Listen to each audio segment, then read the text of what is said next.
Hi and hello மக்களே, welcome back to this channel. ரொம்ப நாள் கழிச்சு வீடியோ வரும். இன்னைக்கு நம்ம இங்கிலாந்து வெர்சஸ் பாகிஸ்தான் மேட்ச் தான் பார்க்க போகிறோம். ஃபர்ஸ்ட் மேட்ச் வந்து மழையில் போயிடுச்சு. ரெண்டாவது மேட்ச் நம்ம வந்து டீம் போடலை. பட் இருந்தாலுமே எப்படி ஒர்க் ஆகுது நம்ம கான்செப்ட் அப்படின்னு செக் பண்ணுறதுக்காக நோட்டில் எழுதி வச்சிருந்தேன். அதோட இமேஜுமே வந்து நான் நம்ம டெலாகிராமில் அப்லோட் பண்ணியிருந்தேன். சரி, நல்ல ரிசல்ட் வந்துருந்துச்சு. ஐபிஎல் வந்த மாதிரி இதுலேயுமே ரிசல்ட் வந்துருந்துச்சு. நம்ம கான்செப்ட் இதுலேயுமே ஒர்க் ஆக ஆரம்பிச்சிருச்சு. அதனால சரி, அப்போ இதே ஃபாலோ பண்ணலாம்னா அவன் டெலாகிராம் அப்டேட் கொடுத்துருந்தேன். இன்னைக்கு மூணாவது மேட்ச். இந்த மேட்ச்ல வந்து கண்டிப்பா பாகிஸ்தான் ஜெயிச்சே தரணும். அப்படின்னா தான் இந்த சீரிஸ் வந்து லைவ்ல இருக்கும். ஏன்னா ஒன் சைடா இங்கிலாந்து ஜெயிக்கிற மாதிரி ஏறும். அதனால இந்த மேட்ச் நம்ம ப்ளே பண்ணலாம் கண்டிப்பா. மேபி ஏஸ் நல்ல விஷயம் நடக்க சான்சஸ் இருக்கு. இதன்படி பாத்தீங்க அப்படின்னா இதான் இங்கிலாந்தோட ப்ராபபிள் 11. இங்கிலாந்தோட ப்ராபபிள் 11 வந்து பாத்தீங்கன்னா பட்லர் இன்னைக்கு விளையாட மாட்டாரு. அதுக்குள்ள சாம் கரன் விளையாடலாம். அப்படின்றப்ப இதான் இங்கிலாந்தோட ப்ராபபிள் 11. அதே மாதிரி 11 மேக்ஸிமம் சேஞ்ச் ஆக சான்சஸ் இல்லை. அதே மாதிரி இம்பாக்ட் கிடையாது. ஸ்டாண்டர்டா லெத் ஒரு யார் போடுவா அப்படின்ற மாதிரி எல்லாமே இருக்கும். அதெல்லாம் பெருசாக சேஞ்சஸ் ஆகாது. அது மட்டும் இல்லாமல் நம்ம சேனலை ஃபாலோ பண்ணுறீங்க அப்படின்னா நமக்கு தெரிஞ்சிருக்கும். நம்ம கிரவுண்ட் ஸ்டேக்ஸோ பிளேயர் பெர்ஃபார்மன்ஸ் அந்த மாதிரி பார்க்கறது கிடையாது. முழுக்க பெர்சன்டேஜ், அது மட்டும் இல்லாமல் கிரெடிட்ஸ், இதை பேஸ் பண்ணி மட்டும் தான் நம்ம டீம் எடுக்கிறோம். நம்மளோட மெயின் கான்செப்டே ப்ராபபிலிட்டி தான். ப்ராபபிலிட்டி மேக்ஸில் ப்ராபபிலிட்டி படிச்சிருப்பீங்களா, அந்த மாதிரி தான் நம்ம டீம் எடுக்கிறதுமே இருக்கும்.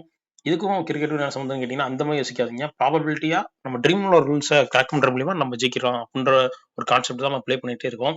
அதை பேஸ் பண்ணி டீம் கொடுக்க போறோம். நீங்க அதோட உங்களோட நாலேஜ் இதுல இம்ப்ளிமெண்ட் பண்ணீங்க அப்படின்னா அப்படின்ற பட்சத்துல கண்டிப்பா நம்ம ஜெயிக்கலாம். எக்ஸாம்பிள் சொல்லணும் அப்படின்னா நம்ம டெலாகிராம் பேஜ்லேயே பார்த்தீங்கன்னா நம்ம லாஸ்டா ஒரு கான்செப்ட் கொடுத்துருந்தோம். ஐ மீன் லாஸ்டா டீம் கொடுத்துருந்தோம். இதான் நம்ம வின்னிங் டீம். இதுல பாத்தீங்க அப்படின்னா நான் ரசலை பிக் பண்ண சொல்லி ஆல்ரெடி சொல்லியிருந்திருப்பேன், உங்களுக்கு மென்ஷன் பண்ணியிருப்பேன். ரசல் கன்ஃபார்ம்னு சொல்லி அந்த டீம்ல பாத்தீங்கன்னா Iyer, Aiden Markram, Sunil, Russell, Pat Cummins, Mitchell Starc, எச்ரானா, வல்வோராரோ, கிட்டத்தட்ட 8 பிளேயர் நம்ம கன்ஃபார்ம் கொடுத்துருந்தோம். அது மட்டும் இல்லாம கீழே மென்ஷன் பண்ணியிருந்தேன் சேஞ்ச் 3 பிளேயர்ஸ்னு சொல்லி. நீங்க கரெக்டா நான் எடுத்த பிளேயர் எடுத்துட்டு நீங்க பிளே பண்ண மாட்டீங்க. நீங்க சப்போஸ் யாராச்சும் ஒரு ஆள் கேக்கர் வின் பண்ற மாதிரி, நான் சன்ரைசர்ஸ் வின் பண்ற மாதிரி போயிருந்தேன். அதான் அட்ரஸர் கொண்டு போயிருந்தேன். சப்போஸ் நீங்க யாராச்சும் கேக்கர் வின் பண்ற மாதிரி எடுத்திருந்தீங்கன்னா டிராவிஸ் ஹெட் ஃபிளாப் ஆயிருப்பான்னு வச்சு நீங்க அங்க இன்னொரு பிளேயர் எடுத்துருக்கலாம். சப்போஸ் நீங்க எடுக்க போறதுல ஒரு 2 பிளேயர் கரெக்டா இருந்தா கூட என் சைட்ல இருந்து 8 பிளேயரும் உங்க சைட்ல இருந்து 2 பிளேயர் 10 பிளேயர் உங்களுக்கு ட்ரீம் டீம்லயே வந்திருக்க வேண்டியது.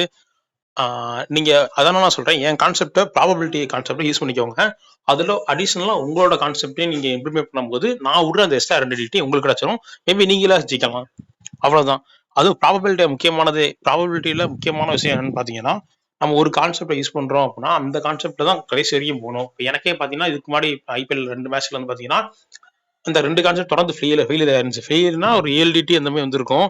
ஆனாலுமே எனக்கு அது பத்தாதுல. ஏஎல்டிடி ஜீல் அடிக்க முடியாதுல்ல, வரல. ஆனா அதுக்காண்டி நம்ம வேற கான்செப்ட் மாத்திட்டு போயிட்டே இருக்கக்கூடாது. ஒரே கான்செப்ட் தான்.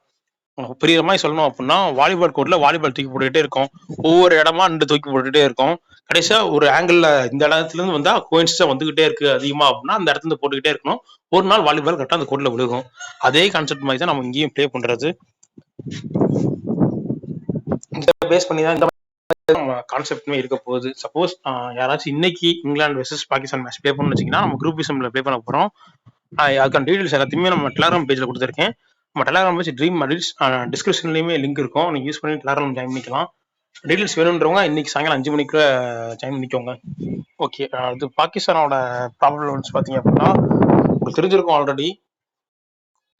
பெரிய சேஞ்சஸ் எதுவும் இருக்க போறது இல்லை. இதோட ஹாரிஸ் ரஃப் இவங்க எல்லாமே தான் பாகிஸ்தானோட ப்ராபபிள் 11. இதுல பாத்தீங்க அப்படின்னா எஸ் ஆயுப், நான் எஸ் ஆயுப் வந்து போன ஃபிளாப், பெர்சன்டேஜும் கம்மியா இருக்காரு. எஸ் ஆயுப்பும் கொஞ்சம் சான்ஸ் கொடுத்து பார்க்கலாம். இதுதான் பாகிஸ்தானோட ப்ராபபிள் 11.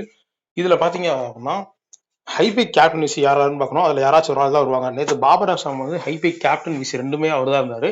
அதான் கன்ஃபார்ம் ஃபிளாப்னு சொல்லி நம்ம டீம்ல வச்சிருந்தோம். அதாவது நான் கொடுத்த இமேஜ்ல பாத்தீங்க அப்படின்னா பாபர் அசாம் இருந்திருப்பாரு. சொல்லணும் அப்படின்னா தான் இதை பார்த்தீங்கன்னா பாபர் அசாம் இருந்திருப்பாரு. பாபர் அசாம் கன்ஃபார்ம் ஃபிளாப் தான். எப்படின்னா ஹைபிக் கேப்டன் விசி பேட்டிங்ல வருது அப்படின்ற பட்சத்துல கன்ஃபார்மா ஃபிளாப் ஆயிடுவாங்க. அதே இது ஆல்ரவுண்ட்ல வச்சுன்னா மேக்ஸிமம் ஒரு 50-50ல வந்து கேப்டனாவே வந்துருவாங்க. ஒரு சில நேரம் பிளேயர் வருவாங்க. ஆனால் மேக்ஸிமம் ட்ரீம் டீம்ல வந்துருவாங்க. ஹைபிக் கேப்டன் விசி வந்து ஆல்ரவுண்டர் தான். ஆனால் பேட்டிங் வந்து உள்ள வர மாட்டாங்க. அதேமே உள்ள வரல.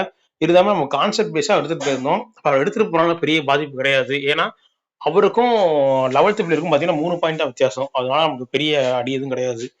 மிச்சப்படி பார்த்தீங்கன்னா நம்ம லாஸ்ட் விளாண்ட மேட்ச்ல பார்த்தீங்கன்னா முகமது அமீர், எஸ் ஆயுபு, சால்ட் இந்த தவிர்த்து மிச்சம் 3 தவிர்த்து மிச்சம் 8, அதாவது 7 பேர் ட்ரீம் டீம்லையும் 8வது பிளேயர் வந்து பாத்தீங்கன்னா 11th பிளேயருக்கோட 3 பாயிண்ட் கம்மி. அதனால நம்ம 8வது பிளேயர் கன்சிடர் பண்றோம். 8 பிளேயர் வந்துட்டாங்க. என் கான்செப்ட் படி நம்ம 2ல இருந்து 3 பேர் சேஞ்ச் பண்ணணும்னு சொல்லுவேன்ல, அந்த மாதிரி நீங்க 3 பேர் சேஞ்ச் பண்ணா 11 பேரும். இல்ல 2 பேரை நீங்க கரெக்டா சேஞ்ச் பண்ணிருந்தீங்க.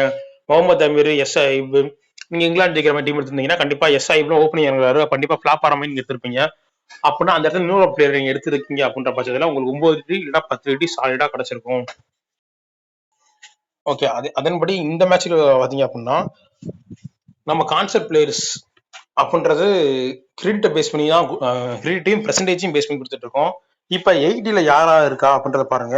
இந்த பெர்சன்டேஜ் நான் இப்போ ஸ்கிரீன் ரெக்கார்ட் பண்ணும்போது இருக்கிறது மேபி இந்த பெர்சன்டேஜ் வந்து ஒரு நைட்டு 11 மணிக்கு தான் மேட்ச் அப்படின்றப்ப 9 மணிக்கெல்லாம் மாறக்கூட சான்சஸ் இருக்கும். அதை பேஸ் பண்ணி அப்போ எடுத்துக்கோங்க. டவுட் இருக்கவங்க குரூப் எக்ஸாம்ல ஜாயின் பண்ணிக்கோங்க. இப்போ 80ல பார்த்தீங்க அப்படின்னா 80ல பார்த்தீங்கன்னா 3 பேர் இருக்காங்க. அந்த 3ல 2 பேர் கன்ஃபார்மாக உங்கள் டீம்ல இருந்தே தீரணும். 2 பேரும் உங்கள் டீம் கன்ஃபார்மாக வந்துருவாங்க. அதே மாதிரி 70ல பாருங்க, அது நீங்க எல்லா இண்டிவிஜுவல் பெர்சன்டேஜும் பாத்தீங்கன்னா நீங்க டீம் எடுக்க முடியாது. கடைசி பாட்டம் தான் போடுவீங்க, டீம் எடுக்க முடியாது. அதையும் சொல்லிட்டேன்.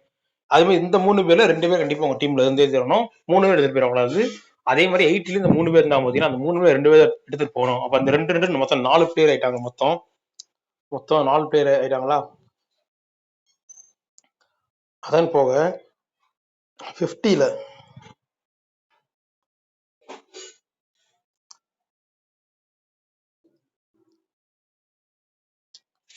மொத்தமா 4 பிளேயர் இருக்காங்க. செகண்ட் கன்ஃபார்ம் பண்ணிக்கிறேன். 50ல 4 பிளேயர் இருக்காங்க. இந்த 4ல நீங்க மேட்சை பேஸ் பண்ணி 3 இல்லைன்னா 2 பேர் எடுத்துட்டு போகலாம். என்னைய கேட்டீங்கன்னா நீங்க 3 பேரோட போறதே சேஃப் ஜோன் தான். சேஃப் ஜோனாவே போய்க்கலாம். ஏன்னா ஜிஎல் வின் பண்றவங்க வந்து ஹை பிக்ல கேப்டன் வராங்கன்னா மட்டும்தான் இங்க 2 பேர் எடுத்துட்டு போனா ஜிஎல் வின் பண்ற மாதிரி இருக்கும். இன்கேஸ் லோ பிக்ல வந்து கேப்டன் வர மாதிரி இருந்துச்சு அப்படின்னா நீங்க 3 பேருமே எடுத்துட்டு போகலாம். ஏன் அப்படி சொல்றேன்னா ஜெயிச்ச ஜிஎல் ஜெயிக்கிறவருமே கண்டிப்பா இந்த மாதிரி ரிஸ்க் எடுக்காம டீம் எடுத்துட்டு போயிருப்பாரு. 4க்கு 3 எடுத்துட்டு போயிருப்பாரு. என்ன ரிஸ்கா கேப்டன் மட்டும் லோ பிக்ல வச்சிருப்பாரு, கண்டிப்பா ஜெயிச்சிருவாரு. நம்ம தோத்துருப்போம். எதனால பாத்தீங்கன்னா நம்ம ஹைபிக் தான் கேப்டன் வச்சிருப்போம், ஹைபிக் பிளேயர்ஸ் எடுத்து வச்சிருப்போம். ஹைபிக் கேப்டன் வச்சிருப்போம், லோ பிக்ல பிளேயர் எக்ஸ்ட்ரா எடுத்து வச்சிருப்போம். ஹைபிக் பிளேயர்ஸ் ரிமூவ் பண்ணிட்டு நம்ம அந்த தப்பு செய்ய வேணாம். ஏன்னா நம்ம ஹைபிக் பிளேயர்ஸ் மெஜாரிட்டி எடுக்கிற மூலியமா நம்ம வின்னிங் ஜோன்ல மேக்ஸிமம் இருந்துகிட்டே இருப்போம். போட்ட காசஸ் திருப்பி ரிட்டர்ன் வரும். நம்ம ரொம்ப ரிஸ்கா டீம் எடுக்கும்போது ஜெயிப்போம் நினைப்போம். ஆனா சப்போஸ் நம்ம அன்னைக்கான நாள் வரல அப்படின்னா நம்ம போட்ட காசு மொத்தமும் போயிடும். அதனால நான் என்ன சொல்ல வரேன்னா ஒரே கான்செப்ட் தான். வின்னிங் டீம் எதுன்னு பாருங்க. அந்த வின்னிங் டீம் பேஸ் பண்ணி டீம் எடுங்க. ஹைபிக் பிளேயர்ஸா முடிஞ்சிடும் எல்லாருமே எடுத்துட்டு போயிடாங்க. ஒரு 2-3 பேர் மட்டும் ரீசனா ரிமூவ் பண்ணிட்டு மிச்ச நேரம் மேக்ஸிமம் உள்ள வச்சுக்கோங்க. லோபிக் கேப்டன் ட்ரை பண்ணிப்பாங்க. இன்கேஸ் லோபிக் கேப்டனா வரான் அப்படின்ற பட்சத்துல ஹைபிக் பிளேயரும் என்னதான் விளையாண்டாலுமே நீங்க வெளில போக மாட்டீங்க. உங்களுக்கு சேவ்ஸாகவும் இருக்கும். அதே மாதிரி லோபிக் கேப்டன் கரெக்டா விளையாண்டாரு அப்படின்னா உங்களுக்கு ஜிஎல் வின் பண்றதுக்கு அதிகமான சான்சஸ் இருக்கும். அதை பேஸ் பண்ணி சொல்றேன்.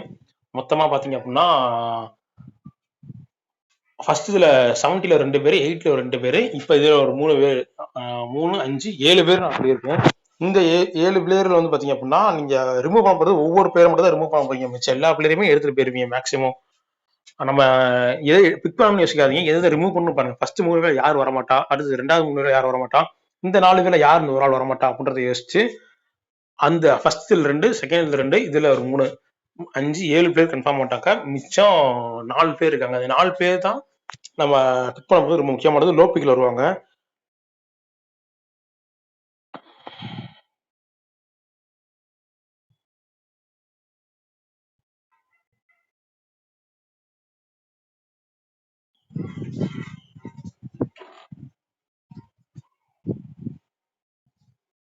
இதுல 6 பேர் இருக்காங்க. அந்த 6 பேர்ல தான் 4 பேர் வர போறாங்க. நீங்க ரிமூவ் பண்ண வேண்டியது பாத்தீங்க அப்படின்னா 2 பேர். இந்த 2 பேர் ரிமூவ் பண்ணிட்டீங்க அப்படின்னா கிட்டத்தட்ட 4 பேர் வந்துருவாங்க. இது நான் இப்ப இருக்க பெர்சன்டேஜ் பேஸ் பண்ணி சொல்றேன். அப்ப பாத்தீங்கன்னா இந்த 4ல இந்த 6ல 2 பேர் ரிமூவ் பண்ண போறீங்க. இன்கேஸ் இங்கிலாந்து தோக்குற மாதிரி இருந்தா அப்படின்னா அப்துல் ரஷீதையோ இல்ல ஏ கான், ஏன்னா பாகிஸ்தான் ஜெயிக்கிற மாதிரி தான் ஓப்பனிங் இருக்க ரிஸ்வானும் பாபர் அசம் பார்ட்னர்ஷிப் போட்டாங்கன்னா ஏ கான் பேட்டிங் சான்ஸ் பெருசா கிடைக்காது. அப்படின்றப்ப ஹாரி புக்கும் ஃபிளாப் ஆகிற மாதிரி இருக்கும். இல்ல சப்போஸ் ஹாரி புக் வந்து இனிஷியலா வந்து இங்கிலாந்து தோக்குற மாதிரி இருக்கு அப்படின்னா இனிஷியலா ஓப்பனிங் பேட்ஸ்மேன் அவுட் ஆயிருவாங்க. அப்ப ஹாரி புக் விளையாடுற மாதிரி இருக்கும். அப்ப அப்துல் ரஷீதும் ஏகானும் ஃபிளாப்னு வச்சுட்டீங்கன்னா மிச்சம் 4 பேருமே விளையாடுற மாதிரி உங்க இஷ்டம். 4 பேர் ஃபர்ஸ்ட் சொன்னதுல 2, 2, 4, 3, 5, 7, இது ஒரு 4, 7, 4, 11. இதுதான் ப்ராபபிளான டீம்ஸ். இது வந்து இந்த மேட்சுக்கு இந்த பெர்சன்டேஜ் ஒர்க் ஆச்சு, அதனால யூஸ் பண்ணிட்டு இருக்கோம். ஒவ்வொரு மேட்ச்சுக்கும் ஒவ்வொரு பெர்சன்டேஜ் மாறிக்கிட்டே இருக்கும். அந்த பெர்சன்டேஜை ஃபாலோ பண்ணி டீம் எடுக்கலாம். அதுக்கு ஒவ்வொன்றுக்கும் முடிஞ்சளவு நான் மேட்ச் வீடியோஸ் போட ட்ரை பண்றேன். ஓகே ஃப்ரெண்ட்ஸ், இந்த வீடியோ உங்களுக்கு யூஸ்ஃபுல்லாக இருக்கும்னு நினைக்கிறேன். இதை பேஸ் பண்ணி டீம் எடுங்க. பெர்சன்டேஜ் மாறிடுச்சு அப்படின்னா இதை ஃபாலோ பண்ணாதீங்க. அந்த பெர்சன்டேஜ் மாறதுக்கு தக்கன ஃபாலோ பண்ணிக்கோங்க. குரூப் எக்ஸாம் எனக்கு 5 மணிக்கோட க்ளோஸ் ஆயிரும். அதுக்கு முன்னாடி இன்ட்ரெஸ்ட் இருக்கும், ஜாயின் பண்ணிக்கோங்க. தேங்க்ஸ் ஃப்ரெண்ட்ஸ், பை பார்ப்போம்.